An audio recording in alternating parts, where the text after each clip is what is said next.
Geneviève Deschamps, bonjour. Bonjour Véronique. Merci de nous accueillir à nouveau au Théâtre Montansier à Versailles. Vous êtes la co-directrice de cet endroit avec Frédéric Franck. Voilà. Et écoutez, quoi de neuf, docteur? J'ai envie de vous dire. La création de l'Avare, de Molière, mise en scène par Jean-Louis Martinelli avec Jacques Weber dans le rôle d'Harpagon. Voilà, ça c'est le scoop. C'est le scoop de la journée. Du mois de mars. Du mois de mars. Donc en fait, c'est une création de Montansier. Absolument, le 6 mars. Voilà. Et nous jouons ici jusqu'au 14 mars. D'accord. Donc 8 représentations avant une tournée de 40 dates en France. D'accord. Tout le territoire. Et alors, quand on dit une création, ça se passe comment? Toutes les répétitions sont faites ici? Répétition d'abord en studio de répétition. Ah, donc ailleurs? Ailleurs. Implantation du décor ici il y a 3 semaines. Et répétition à 2 ou 3 services par jour depuis 3 semaines. 2 ou 3 services, ça veut dire quoi? Ça veut dire 2 fois ou 3 fois 4 heures de travail. Ça, c'est un service? Voilà. D'accord. Bon, bah alors tout à l'heure, on va attraper M. Weber entre deux services, on va dire. Dites-moi, donc, cet avare, M. Weber va jouer Harpagon, bien évidemment. J'ai envie de vous demander, pourquoi Molière? Alors, pourquoi Molière? Parce que là, pardon, je vous coupe, désolée, mais là, on sort du misanthrope, si on peut dire, avec Michel Faux, mis en scène et joué par Michel Faux, et notamment Julie Depardieu, qui était un grand succès d'ailleurs. Voilà. Et là, on réattaque à nouveau Molière avec l'Avare. Donc, tout ça.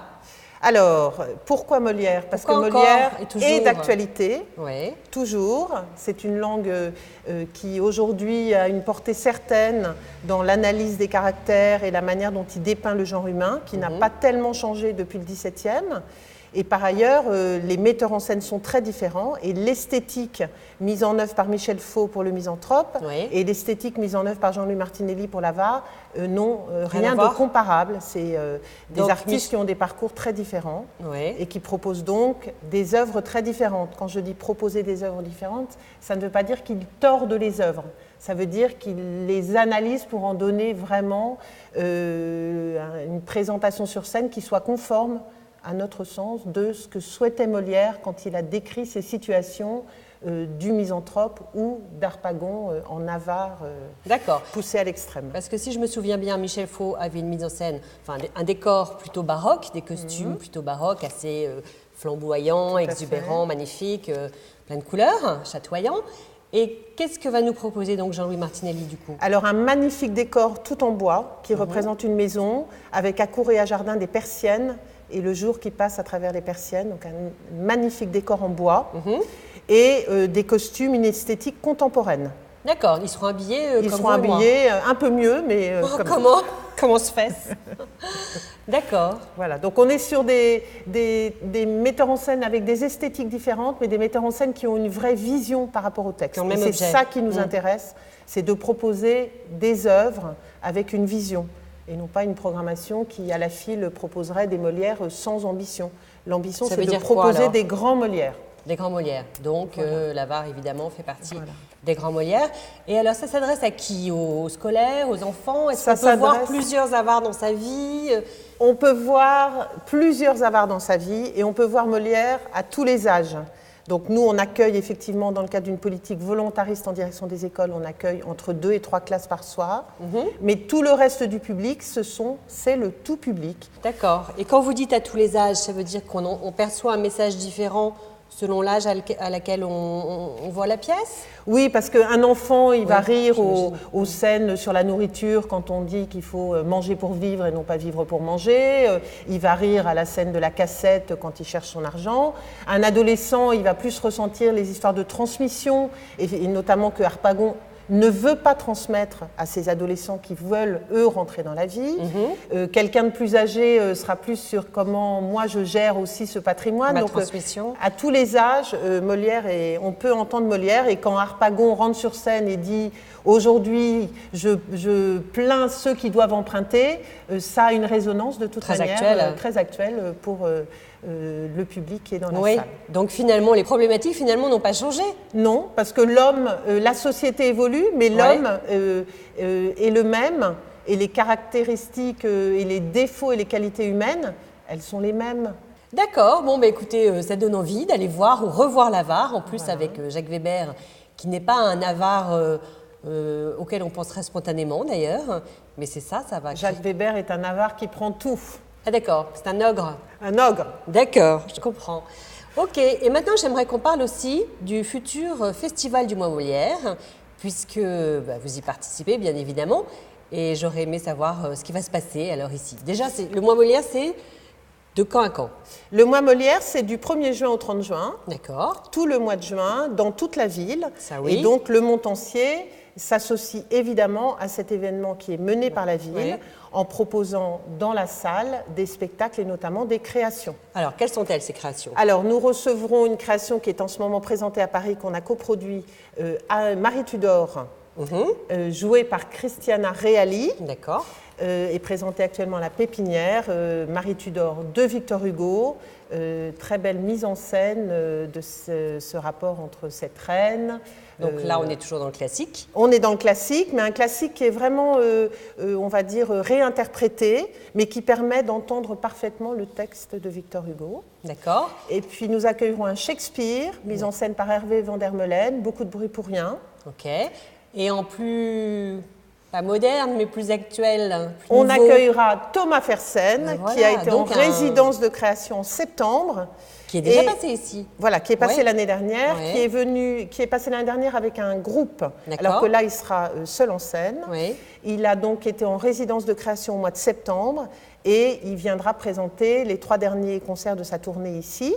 Alors, pourquoi Thomas Fersen? Oui, pourquoi Thomas Fersen? Vous Thomas m'enlevez de la bouche. Fersen est comme nous, il aime beaucoup Marie-Antoinette. Comme et vous, il a donc pris le pseudonyme de l'amoureux de Marie-Antoinette. Voilà.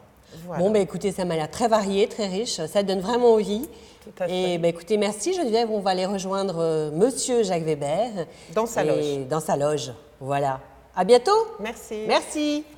Jacques Weber, bonjour. Merci de nous accueillir dans votre loge au Théâtre Montancier. Vous vous préparez à jouer l'avare dans une mise en scène de Jean-Louis Martinelli. Et donc, je me demandais si vous étiez déjà venu jouer ici, dans ce théâtre. Je suis venu jouer plusieurs fois en tournée. D'accord. Je crois que j'ai joué la controverse de Valadoïde, et puis je crois que j'ai joué un spectacle seul aussi en scène. Je crois. Hein, oui. Puisque j'ai fait pas mal de tournées, mais ce qui est vrai, c'est qu'on se souvient toujours du Montancier, parce que c'était un des... Vous le savez très bien, c'est un des plus beaux théâtres français et très agréable à jouer. Donc, je me souviens en tout cas avoir joué ici. Mais vous n'êtes pas en terrain inconnu. Non. Voilà, très bien. Et alors, quelle est votre histoire entre... Est-ce qu'il y a une histoire particulière entre vous et Molière? Parce que j'ai remarqué que dès 1973, vous avez écrit ou joué un spectacle sur Jean-Baptiste Poquelin. Après, vous avez joué... et mis en scène le roman de Monsieur Molière. Oui, puis après, vous avez joué Tartuffe, le Misanthrope, Don Juan, etc. Oui, voilà. j'en ai énormément joué. Je n'ai pas de réponse spécifique à donner, si ce n'est que j'ai une vraie passion d'abord pour le théâtre classique. Déjà. Ce sont mes racines, et que pour que l'arbre bourgeonne, il faut les racines, comme on dit. Ouais. Et puis, quand même, c'est vrai que c'est une chance dans une vie de pouvoir jouer des rôles aussi importants, aussi forts, aussi profonds, aussi énigmatiques, toujours à découvrir. Et puis moi, j'ai la chance, je suis un des rares à les avoir joués tous plus de 300, 400 fois. Donc, comme le disait Streller, qui était un grand metteur en scène, c'est au bout de 50 représentations qu'on commence à peu près à bien jouer un rôle. Au bout de 50, d'accord. C'est encore une phrase, mais elle compte, elle dit beaucoup de choses. Alors quand vous avez vécu avec pendant 200, 300 représentations, là, ça devient extrêmement intéressant.